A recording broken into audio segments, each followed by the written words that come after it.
আসসালামু আলাইকুম রহমতুল্লাহি আবারাকাতুহ। বিসমিল্লাহির রহমানির রহিম।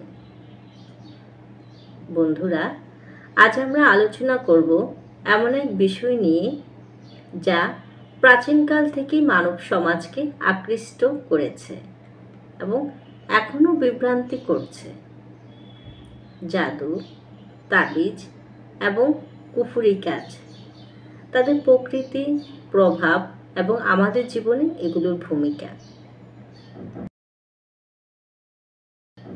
তাবিজ, জাদু এবং মন্ত্রের মধ্যে পার্থক্য।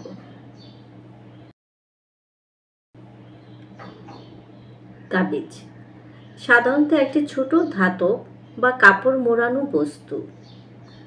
অনেকেই এটি পরেন নিজেদের রক্ষা করার জন্য বা শুভ কিছু পাওয়ার আশায়।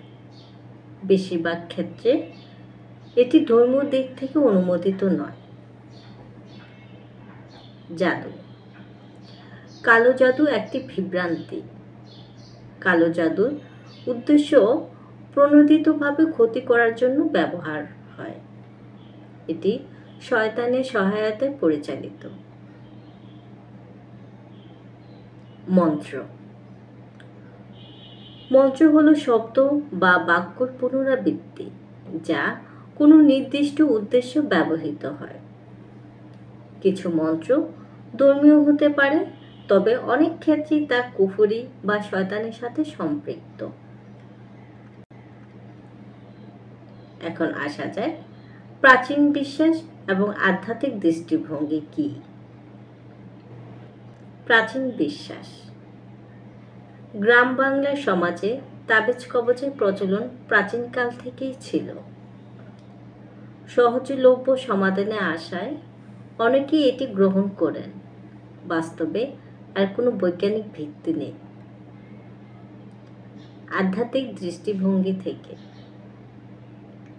ইসলাম ধর্ম অনুযায়ী তাবিজ বা জাদু ব্যবহার শিরকের সমতুল্য। কোরআন ও হাদিসে জাদু এবং শয়তানের সাথে জড়িত কাজ নিষিদ্ধ। কয়েকটি বাস্তব উদাহরণ এখানে দেয়া যেতে পারে, যেখানে কুফরি কাজ বিপদ ডেকে আনে। যেমন ঘটনা 1। বন্ধুরা, আমার জানা মতে একজন ব্যক্তি প্রতিপক্ষকে ধ্বংস করতে জাদুকরের কাছে যায়, আর জাদুটি তার নিজের পরিবারের উপর প্রভাব ফেলে। ঘটনা 2। ঠিক একইভাবে তাবিজের উপর নির্ভর করে এক নারী তার জীবনের ব্যর্থতা এবং দুঃখ বয়ে এনেছিল। মোট কথা হলো, কুফরি কাজ থেকে দূরে থাকার জন্য আত্মিক পরিশুদ্ধি অতি জরুরি। উপদেশ, কুফরি কাজ থেকে দূরে থাকার জন্য এখানে কিছু উপদেশ দেয়া হলো। বন্ধুরা, কোরআন তেলাওয়াত করুন এবং আল্লাহর সাহায্য চান। সূরা আল ইখলাস, সূরা ফালাক এবং সূরা নাস পাঠ করুন। নিয়মিত নামাজ আদায় করুন এবং আল্লাহর উপর বিশ্বাস রাখুন। জাদুকর বা কুফরি কাজে জড়িত ব্যক্তিদের থেকে দূরে থাকুন। আত্মিক উন্নতির জন্য ধ্যান ও তওবার অভ্যাস করুন।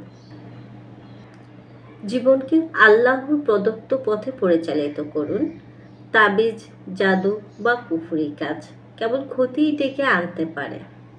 আসুন আমরা আত্মিক শুদ্ধি এবং আল্লাহর উপর বিশ্বাস স্থাপন করে এক সুন্দর জীবনের পথে এগিয়ে যাই। হোয়াইট বক্স এর এই পর্বে এতটুকুই। দেখা হবে পরের পর্বে কোনো নতুন এক আলোচনায়। ধন্যবাদ। আল্লাহ আমাদের সবাইকে সঠিক পথ দেখান। আল্লাহ হাফেজ।